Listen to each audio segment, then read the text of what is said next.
Forest Green Rovers FC. When most football fans hear that name, they think vegans, eco-friendly and green. Lots of green. Well, today I'm off to the new lawn stadium to find out more about this club's unique story. Let's get off to Gloucestershire.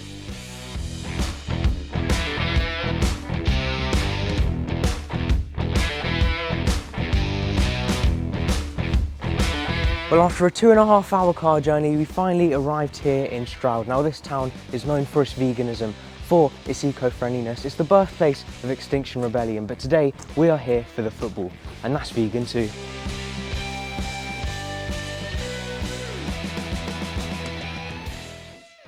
I suppose I should start off by answering the big question that everyone's wondering. Why are FGR known as the green, vegan, eco-friendly football club? Well, it wasn't always this way. They were formed here in Stroud in 1889 and were known as Stroud FC, but in 2010 everything changed. They were taken over by green energy industrialist Dale Vince, who owns this company, Ecotricity. This is their headquarters, and they are the largest green energy company in the UK. Upon joining the club, he set out a number of green initiatives, including removing red meat from the players' diets and also changing the kit colours from black and white to green, so some pretty big identity changes there too.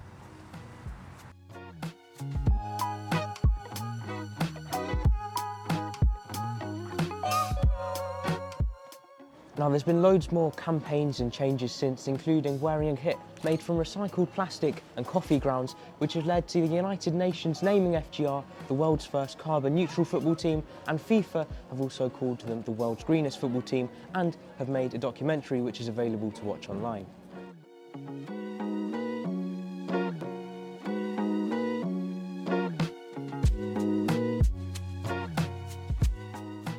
Okay, Forest Green Rovers, we finally arrived at the stadium, the New Lawn Stadium, although this season is currently called the Fully Charged New Lawn Stadium because of a brand deal with the YouTube channel Fully Charged, which focuses on things like clean energy and electric vehicles. Now, there's a lot more to this stadium too, which deals with the eco-friendly side of things. They've got solar panels on top of the roof and around the site, which generates around 20% of the electricity needed to run the site. And they've also got windmills too, which powers the rest of the ground.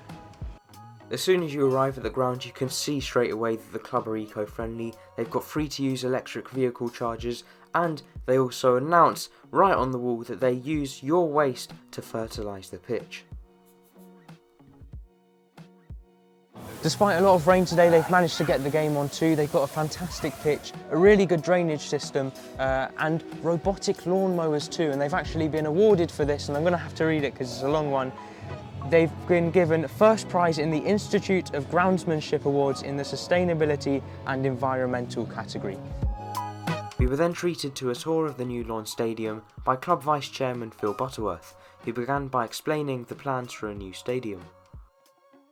And our new training facility is going to be down at Junction 13, right, which is nearly obviously on the M5. That's where we're going to have a new ground in a few years. Right. But the training pitches there are going to be ready for the summer. That's a new ground, I imagine.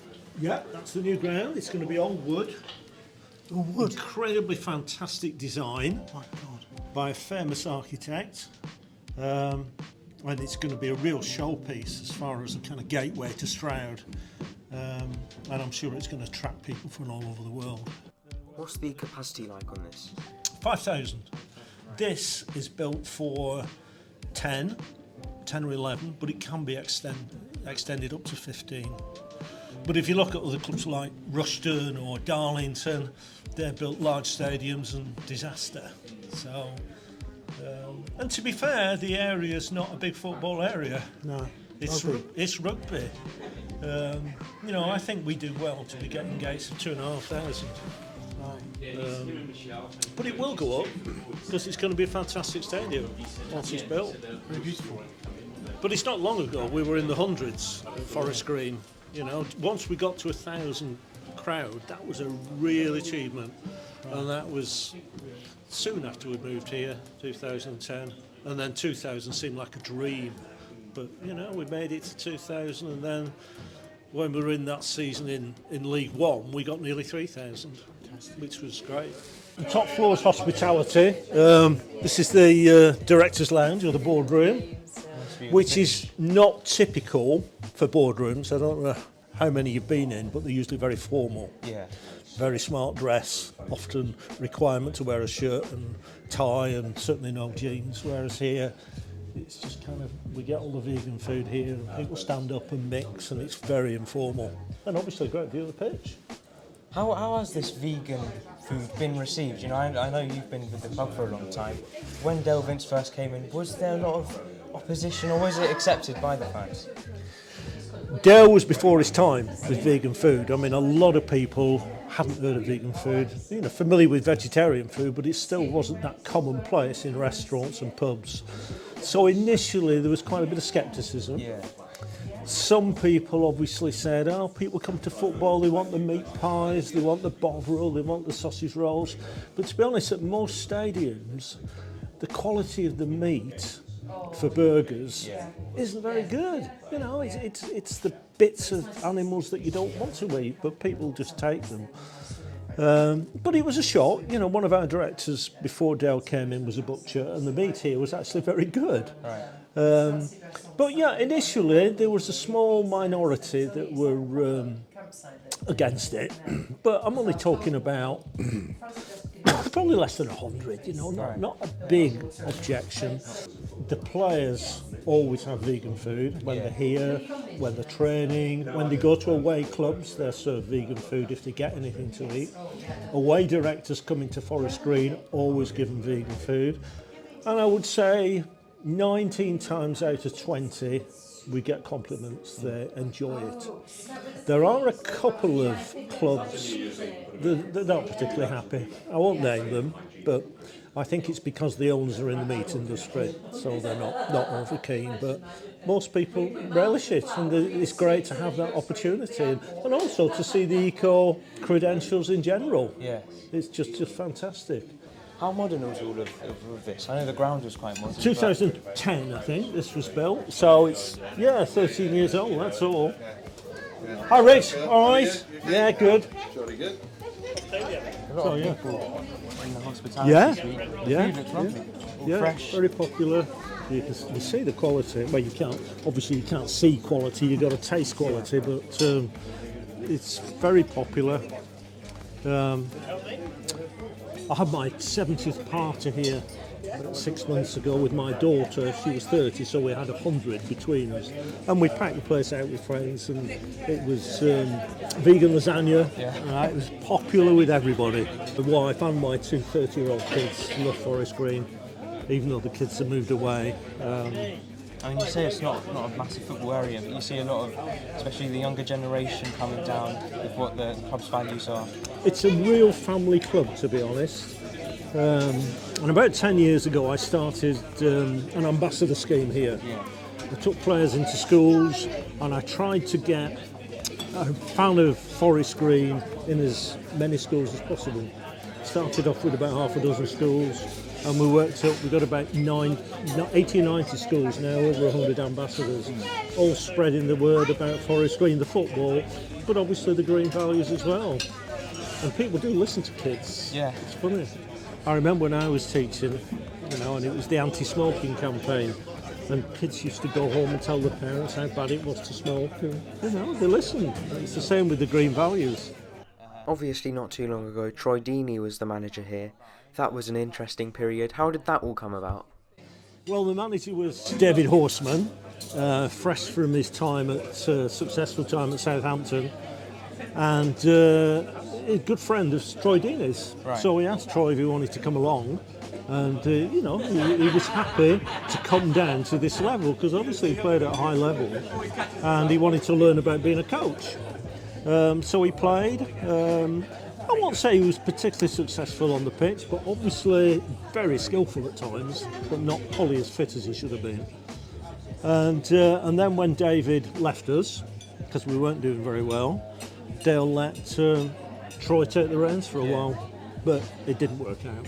He just hadn't got the experience required, and I think that was only about 4 or 5 weeks, something like that, six games.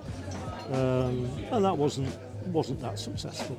It was like when Duncan Ferguson was here. It was worth trying, I think, but it was always going to be a big risk. And I know it's not been a great season overall, but not too long ago it was promotion to League One. So, Fantastic. do you think the focus on the veganism and the green, has that distracted you at all from the on-the-pitch matters? Does it affect your budget at all? Dale has fully supported the football. We've got a very good budget. Right. It doesn't reflect our position in the league at all. He's continued to pump the money in, and we've signed a number of players, we shouldn't be where we are in the league. So I don't think it affects the football in any bad way at all. We then took a look in another hospitality lounge. And the players' families come up here and eat, and obviously other people can buy season tickets as well. And that's a nod to the past when we wore black and white shirts. When that change happened as well, there was a complete change of identity. I know you guys speak about the bit of opposition to veganism. How was the identity that impacts? I would say it's evolved, to be honest. Yeah, I mean, there's always criticism when you change the shirts, but we haven't always had black and white stripes. You know, it has changed in the decades before. Yeah. But when Dale came in, remember, we were almost bankrupt, we were almost on the verge of extinction. So I think at that time they would have accepted most things. I mean, to be fair, it's despite our league position, which is low, it is a very popular club in the village and around the country, and it has been built on the shoulders of our predecessors. You know, Trevor Horsley was the chairman before Dale Vince came in, and he worked wonders. He got us to the summit of the non-league pyramid, into the conference, National League as it is now. And we stayed in the conference, you know, for 12, 15 years. But if Dale hadn't come in, I don't think we'd have ever got to league football, because Trevor really hadn't got the finance to build us as a league club.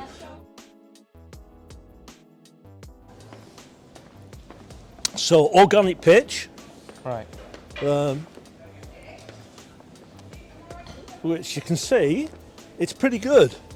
We've got solar panels on that stand. Yes. Yeah. Came from Gary Neville, who's a mate of Dale's, and obviously we're powered by green energy, sustainable energy. There's a windmill just over the horizon there. Right.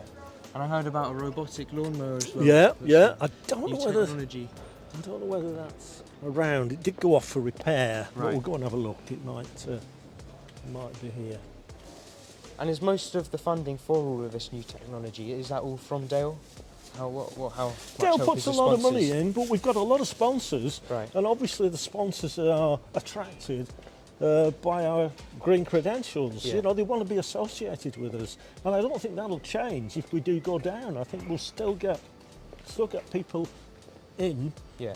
donating money, and we're Hector Bellerin is, the ex-Arsenal chap, is very keen on Forest Green. He's a shareholder. Massive Attack, I suppose it's before your time, Massive Attack, but it's a famous rock band. They often come to matches. They want to be associated with us. Yeah. Do you think green energy and veganism is the future of football? Yeah, I think so. Yeah, and we give advice and guidance to not just for other football clubs, but other sports clubs. They just want to know how we've done it and how, obviously, we've made vegan food popular for fans. I then met two fans who had come all the way from Japan and Korea to watch FGR. Where have you come from? From Japan. Japan and Japan? Korea. How was the journey? How long did it take to get down here? We came from Milan, so we're studying this course called FIFA Masters at the moment. So we were in UK and then we were studying in Milan. So we flew from Milan to come over here. It's been a long journey though. I can Not easy imagine. to get here. And being so far away, to find out about a club like Forest Green near the bottom of League 2, how did that all come about? Why did you decide to come down today? Ooh. I guess your fame is all over the world now. Have you seen any other clubs before that have done similar things to what FGR are doing?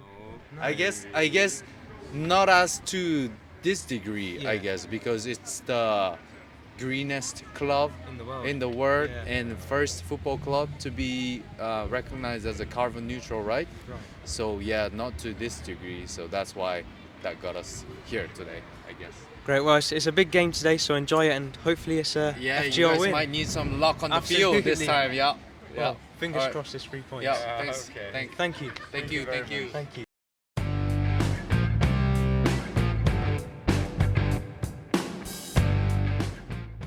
Well, I think this is the part that most of you have been waiting for. It's the food review. As usual, we get some food at these football clubs and we try it. And it's no different here at FGR. They've got complete vegan menu though, no meat on it at all. And so we've gone with a burger, which is wrapped up quite nicely in this FGR wrapping. This is my dad's, so let's have a look. I think that's a brioche bun, singular onion ring. You've got the patty, which looks okay. I'm not going to say anything bad about it yet, but I'll have a bite if you don't mind. May as well try it.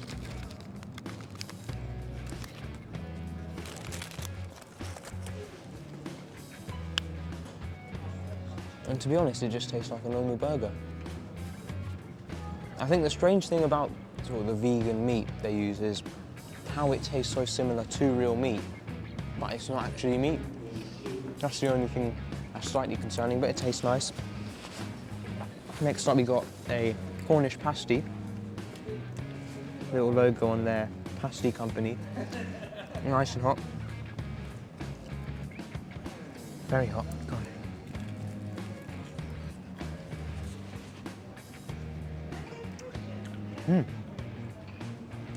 That's all right actually. It's got a curry flavour to it, that's really nice.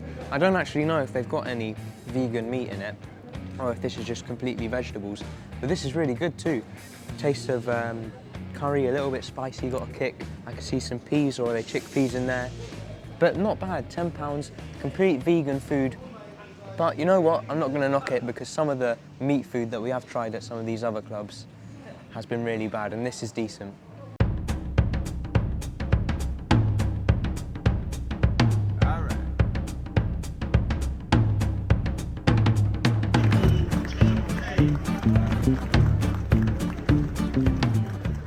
Well, that's the end of my time here at FGR and the end of my time here in Gloucestershire, but I've had a fantastic day out. Thank you so much to Dane Vince for arranging my time here, and thank you very much to Phil Butterworth for his time too. It's a great club with a great story, with great food too. Make sure to get yourself down here to the new lawn stadium. Thanks for watching, and I'll see you in the next one. Good night.